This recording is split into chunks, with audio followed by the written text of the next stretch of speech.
Hey, Eastham. Welcome back to Turn It Up Eastham, the official podcast of the town of Eastham. My name is Kayla Urquhart, and I'm the town's communication coordinator.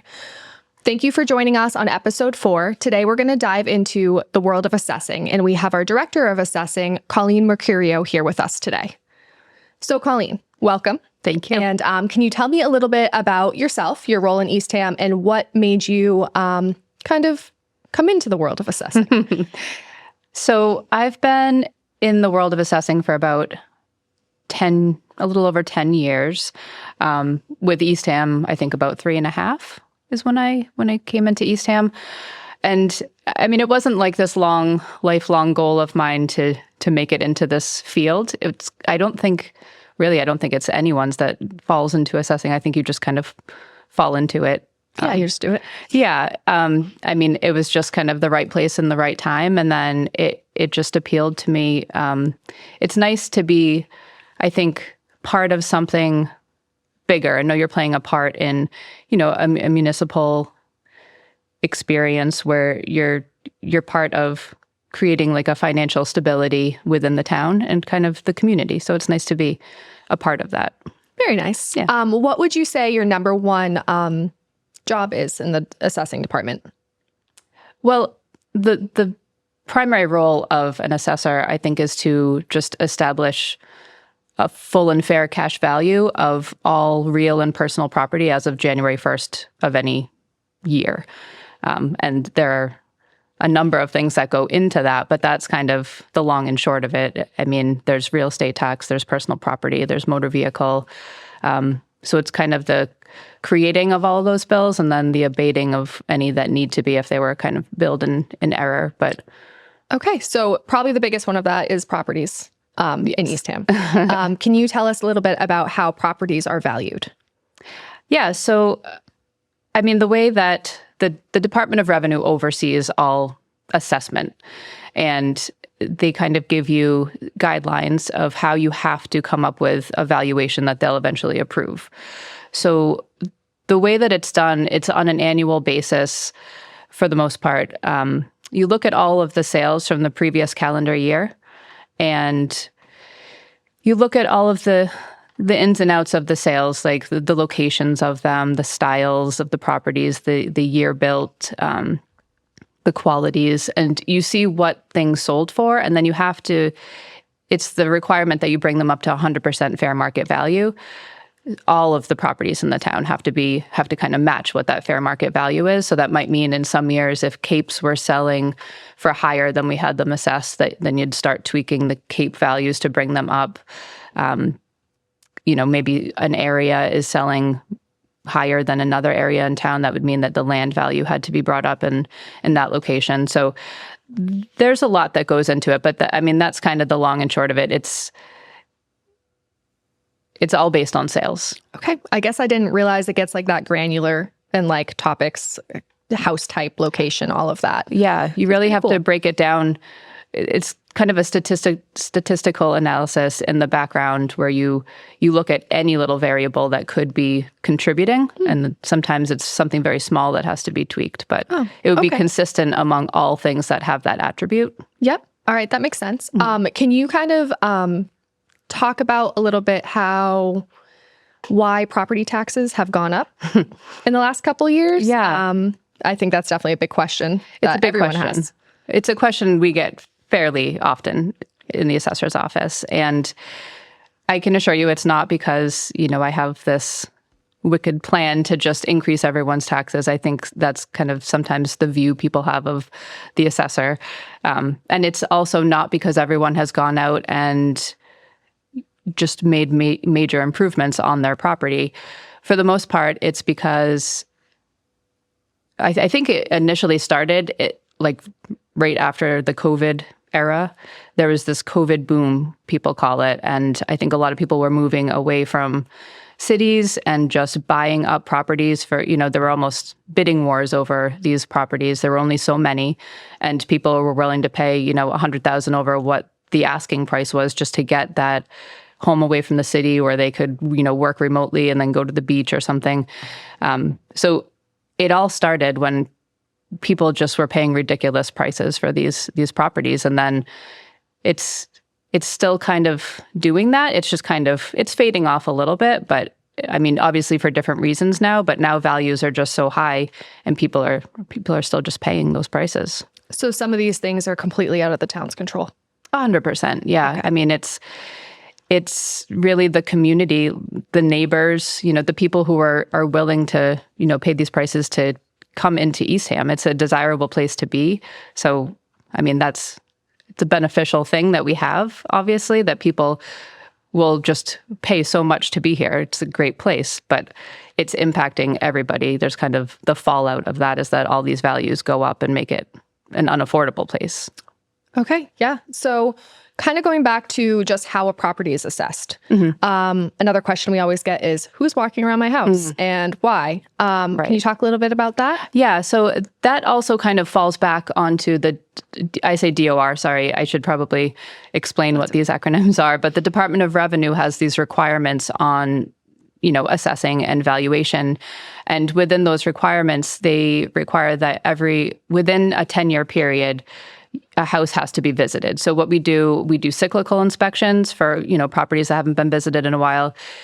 You're really just supposed to put a tape to the building and make sure that, the sketch that you have on the field card, the net square footage that you're, assessing and taxing somebody on is accurate. So you really want to go make sure your data is correct and it's just kind of an accuracy check, because at the end of the day, we're really just looking to assess what's there, no more, no less.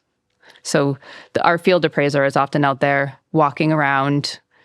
Also, permitting it contributes to those visits. If you've pulled any type of permit in the town, the majority of them are ones that also the assessing department is going to follow up on to just, it could change your taxation. If you're adding, an addition or a shed or something, we need to pick that up on your field card.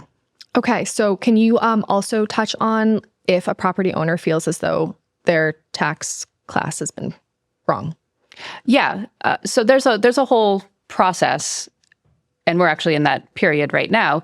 When the first half bill is issued, usually it's by October 1st of any year. We try to get them out a little bit earlier to give people more time to kind of make arrangements to make that payment. But from the date that the bill is issued until the due date of the bill, it's called the abatement period, and you're allowed to kind of bring to our attention, you'd have to file an abatement application, but you can bring concerns to the office and you can kind of contest the valuation. Maybe you think you're disproportionately valued or you see an actual error on your field card. And that would begin the process where we'd go out and do a full field inspection and make sure that our data is correct, and then would present all of these applications to the Board of Assessors, and they'd make a determination on it.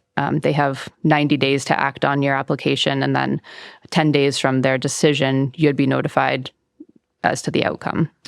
Can you just touch on what the Board of Assessors is responsible for?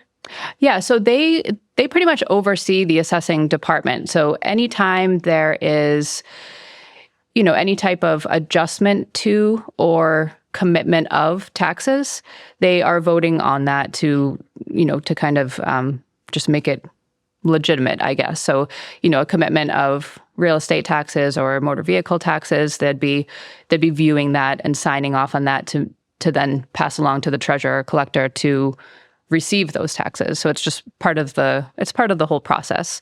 Okay. And then they'd also have to basically all of these abatements that I'm talking about. So something as simple as a motor vehicle abatement where you sold your car and you don't have it anymore and you want a refund back, or something as large as, you tore your shed down and we didn't know and we taxed you for it, and you want your bill reduced because of that. So they have to make any of those decisions. It doesn't just come from our department. Okay. And I guess just for our listeners, you can easily look up your field card, correct? Like on our website? You can, yeah. Okay. We have something called the Web Assessor. So it's right on the main page of the assessing department. So we have all these different helpful links. It's a great place for all of our resources. We have a really well-stacked website, I think. But the assessment database there, you just put your address in and you can download your field card. And that is reflective of what you're billed for the current period. So it shows what your property existed as of January 1st of 2025 for this period. Okay. And then those are updated as time goes, or the quarters go. Yeah. So we're updating it on the back end daily. Okay. But that's not what's available to the public. If you want something that reflects, day-to-day changes like ownership or, changes that we've made, you can always come to the office and we can give you something like a preliminary one it's containing data that hasn't been set in stone yet. Okay. The ones on the website are the actual FY26 fiscal year 26 field cards, and that is exactly what you are being taxed on. Okay. So going back to kind of what you were talking about with the COVID boom. Yeah. And a word that pops up in assessing is new growth. Mm-hmm. Now, is that related to, buying of houses, or is that like the building of new homes? Can you explain it a little bit? Yeah, it is kind of a confusing topic because it doesn't necessarily mean that something is growing, but it's something that is coming onto the tax roll for the first time. Okay. So it wouldn't be just a purchase of a house. It would be, say somebody purchased a house and they, demoed a part of it and made a big addition, and we have never taxed that period or section of the home rather. So that would all be new growth, or something as small as, you added a patio or a shed that wasn't there before. So anything that's just kind of coming onto the roll the first time that we discover, even if it's been there for a while, but we haven't taxed it, then that is new growth, new to our tax roll. Okay. So I would assume that that's all the information's kind of pulled from the building department and permits being pulled for homeowners. Is there any other ways that you can determine that? Yeah, the majority does come from permitting, but a lot of times people might not necessarily know that they needed a permit to do something, and it just kind of shows up. And our cyclical inspections do reveal a lot of, just little things that we didn't have on our record card. And again, we're not looking to, nickel and dime you, but we want our record card to show exactly what is present at any property so that everyone's kind of, paying their fair share based on what they have. Yeah, so, and that also helps homeowners when they go to sell their property, absolutely. Or it just increases the value. Right. So, it kind of works both ways. Yes. And we also do we use Near Map, which is kind of aerial photography. And we're able to, from that, we can kind of do a change detection. We can look at what was there in the past. They do flyovers twice a year, so in the spring and the fall. So we can compare the fall to the spring and see, okay, there's a shape there that wasn't there before. And it would prompt a field visit to just kind of determine what that is, because we can't just, sometimes it's hard to tell from an aerial photo what something actually is until you get on the ground. So it will prompt a visit, and, we'd just present and show you the record card and just describe what we're there for, and that we're just looking to make sure it's accurate and add anything that wasn't there before. I think that's awesome. Yeah. And then you also get to connect with some property owners too. And it's helpful when you can explain, and I think it makes people feel a little bit better. Mm-hmm. So I guess one of the biggest things that we've been dealing with this year is assistance programs and exemptions. And as a big topic has been, is the residential tax exemption for our Eastham residents. Can you touch on that a little bit? Yes. And I think that's a great question. It's one that's probably not asked enough. I think a lot of times people, they get their tax bill and they just kind of grin and bear it, and they're not aware of the different programs that might be out there. And at the beginning, I touched upon what assessing is and what its primary purpose is, and kind of mentioned how, we're like a cog in the municipal wheel. We're just playing one part. And I think if you zoom out, it kind of gives you a better idea of the true role of assessing is more, we're kind of a bridge between the actual services that people rely on in the town and the means of the taxpayers to be able to pay for those services. So we're presenting that burden, but we're also there to alleviate some of that burden. Back to the bridge with the assessing of the taxes, we're there to make sure that they're fair and equitable. So it's kind of like we're making sure that it's a level bridge, but also we want to make sure that everyone can get across that bridge. So we have all of these programs in place, specifically, I think the one on, you said the residential exemption? Yes, our new one. So that one is obviously the most popular or unpopular one at the moment that everyone's kind of talking about because it's new to the game. And it's a confusing calculation, I think, that I wouldn't know how to calculate had I not been in this role. So I can see that it's something that can be difficult to understand for, just the average taxpayer of how we're actually coming up with these numbers and what they mean. And I know that a lot of people heard, the buzzword was 3%. The select board voted on 3%. And when the tax bills went out, I think a lot of people looked at their bill and said, that number isn't reflective of 3% of my value. So where are you coming up with this? This is wrong. We got a lot of phone calls about that. And what I had to explain was that the way that the DOR requires that we calculate it a certain way, and we have to look at the entire valuation of the residential class and look at the average value of the residential class. And this year, I think it was something like $811,000 and change. So 3% of that is what every eligible applicant was going to see come off of their tax bill. And that was the equivalent of $24,332 off of your value, which equated to $187 and change in tax dollars. Okay. And to qualify for this, you just have to be a full-time Eastham resident, correct? Yeah, you have to be an Eastham resident that owns and occupies the dwelling. So you can't just live there. You have to have a legal ownership interest in the property. So that would be, if it's in a trust, you have to be named as a trustee. Or if you just own it independently, your name just has to be in the title. And then you have to live there full time. It can't just be a part-time residence. And that is shown, the way that the law reads is that it's from where you file your federal income tax return. So the address from which you file is considered your domicile. So that's what we're going off of. I know a lot of people hear that we're asking for tax returns and they think, oh, I'm never going to be eligible for this program. But we're not looking for any of the income information on that tax return. We just really want to look at that upper left-hand corner of your 1040 that shows your address. So cover the tax info. An easy one for people to apply for. Absolutely, yeah. Okay. Yeah, so in addition to that, I know we have a lot of exemptions, whether it's, those are all state funded, right? Right. So can you touch on those a little bit? Yes. So we have, they're called statutory exemptions, and they come down from the state. There are certain guidelines, some, eligibility guidelines with regards to, being an owner, how long you've owned the property. For ones that are means-based, it tells you how much income the person can have, how many assets, it has limitations. So we have some ability on the back end to adjust that. Like in Eastham, for example, one of the exemptions is the senior tax exemption. And they require that you offer it and that you reduce a senior's property if they're 70 or over, and within the income limitations, that you reduce it by $500. So what we've done in Eastham, because they do allow you to make some tweaks, it has to go to town meeting. So we've allowed the age to be 60, and we've upped the amount that we're reducing it from 500 to 1,000.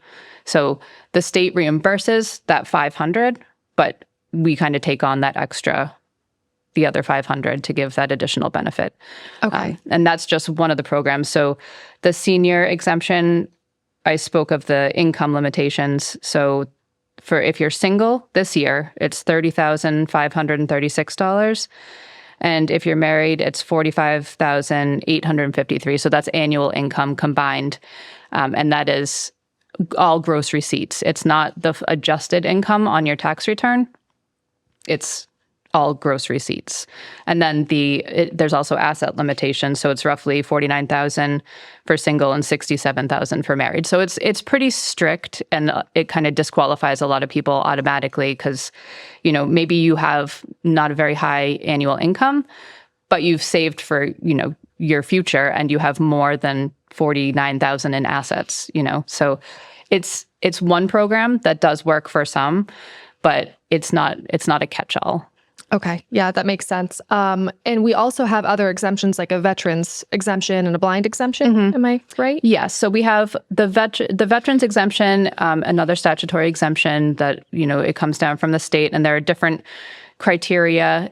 In order to be eligible, you have to be at least 10% disabled from a service-connected disability. And it goes up to, I think it's 400 if you're anything less than 100%. And then 100%, there are different amounts. It can be 1,000, it can be 1,250. It depends on your specific disability. And all of this information is coming to us from the VA via the veteran who's applying. Okay. So that's a second one. And then there's also benefits for if the taxpayer was a disabled veteran and unfortunately they pass away due to a service-connected, event, then their surviving spouse would receive a full exemption from their taxes. Okay. So we've kind of talked about the statutory exemptions from the state. And so do they also offer a hardship one as well? Yes. Yeah. So the hardship one, it's a little bit different than the others. It gives us kind of more discretion. It gives us general outlines, and it's if you're 65 years of age, but again, the assessor has the ability to, at their discretion, accept somebody that's slightly lower, and then they have to be infirmed, and there's the hardship. So there's age, infirmity, and hardship. So you have to be all three in order to qualify for that. So if you happen to be in that boat, that all of those things are actually happening to you, then you can apply for that. And that can be in addition to the residential exemption, the senior exemption, whatever you qualify for will get you into all of the programs. Okay. Yeah, that makes sense. Yeah. So those are our state programs. Now, I know Eastham has quite a few assistance programs themselves that we have a little bit more control over. Yes. Would you mind talking about those? Yeah. So I'm actually part of the Taxation Aid Fund, which has been around for a few years. Taxpayers might have seen the little insert that goes into their tax bill requesting donations or just kind of making people aware of this program.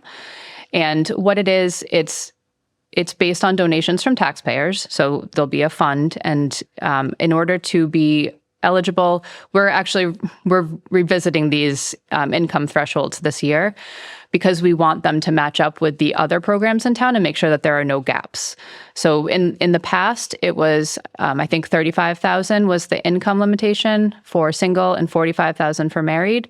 And we just voted the other day to adjust it to be 80% of the AMI, because when it was put into play, the idea behind the whole program was to be for low income, and it didn't go into detail. It was kind of for the committee to determine what that meant as far as income went. But we decided the other day that we should just go off of the legal definition. The HUD definition of low income is 80% AMI. So that's going to change this year where, let me see if I have the actual, I think it's, no, I don't have those actual details. 80% of AMI for a single individual is roughly like 79,000. And I think it's not much more for a family of, a husband and wife. I think it's like 85,000. So a lot more people will be eligible for the Taxation Aid Fund this year. That is for anyone 61 and older. So then there's also kind of a sister program to that, which is the Residential Taxpayer Assistance Fund. Yep, that stems from our community fund, correct? Correct. Okay.